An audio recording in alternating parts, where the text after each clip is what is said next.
So what I'm going to do is I'm drawing a creature called a Skeksis, which is from Dark Crystal. And I think one of the challenges of that project, which was a great project, but one of the challenges with it was in the movie, they didn't have this was before computer generated animation, so everything was puppets. It was actually Jim Henson was a puppeteer, so he actually ended up doing that. And they moved a very certain way. They had a very certain way of movement. And trying to capture that in a comic book was important because, really comics are about the characters acting on the page. And they didn't move in the way humans move. So number one, I watched the movie probably 20 or 30 times, just trying to figure out how they moved from one position to another. Now, of course, the fact is that there were puppets and they were being controlled by people. That made their movements a certain way. So I always had to keep that in mind. In fact, they had one of the characters. One of the creatures in the movie were these, they called them striders. And the way Jim Henson made that work was he actually had actors who walked on stilts. And then they had some costuming on them.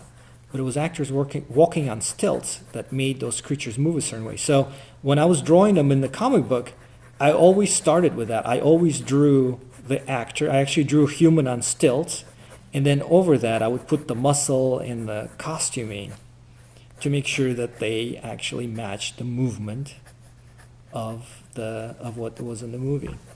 I thought it was one of the most important things about doing a comic book like that for the fans of Dark Crystal was to make it look and feel like the movie. So that involved looking a lot at Brian Froud's work, looking a lot at people who inspired Brian Froud to do that work. And of course, I don't necessarily know everybody who inspired Brian Froud, but I felt like work by Arthur Rackham and there was a Swedish artist, John Bauer, I think, who did some work. I thought that really informed. Brian Froud's work. So I ended up looking a lot at that. I ended up making sure I understood what some of their considerations were.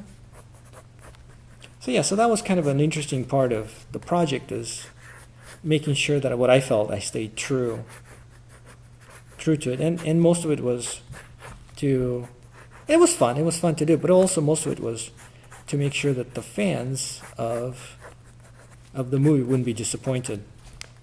So what I did here is I did a quick blue pencil drawing. And the nice thing about drawing in blue pencil is I don't feel that the lines are real, so I have a little bit more freedom of playing around and with shapes. Now I'm going to pick out the lines that I like. And these guys definitely had a lot of nicks and craters in their texturing, so you just kind of want to make sure you bring that in. So I think one of the nice things about inking is you could, in just a few lines, you could create a lot of textures that are, probably if I was a better penciler, I could do with a pencil, but it seems to me it's a lot easier to do with ink. It's almost like building up. You start with a blue pencil, then you get into a gray pencil, then you do a thin pen. If we were going to get messy, I'd probably bring out some brushes. But those are, you really got to do some setup for those. You got to get some water so you can clean them. So it's almost like, it's like, what's the right word for it? It's like escalation of, it's like a weapons race. First you start with a pencil and then slowly you're kind of building up.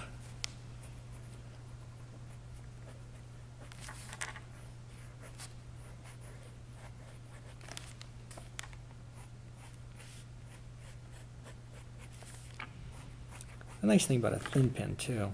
Now with the brush, you could just make one smooth motion. With the pen,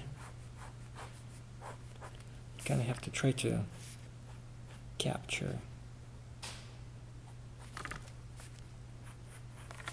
the lines. And I think a lot of this, now I don't know, folks looking at this probably say that the lines are kind of sloppy, but I think a lot of it, it's almost telling yourself that you can do the line. It's just as important as,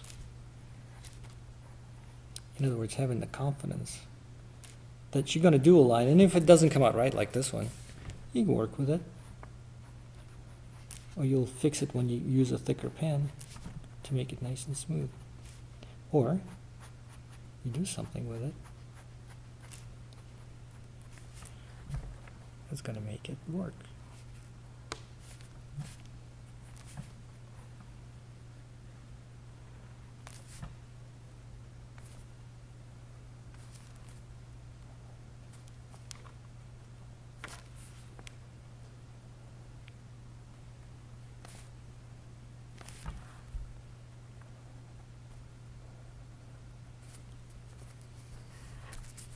And the final touch.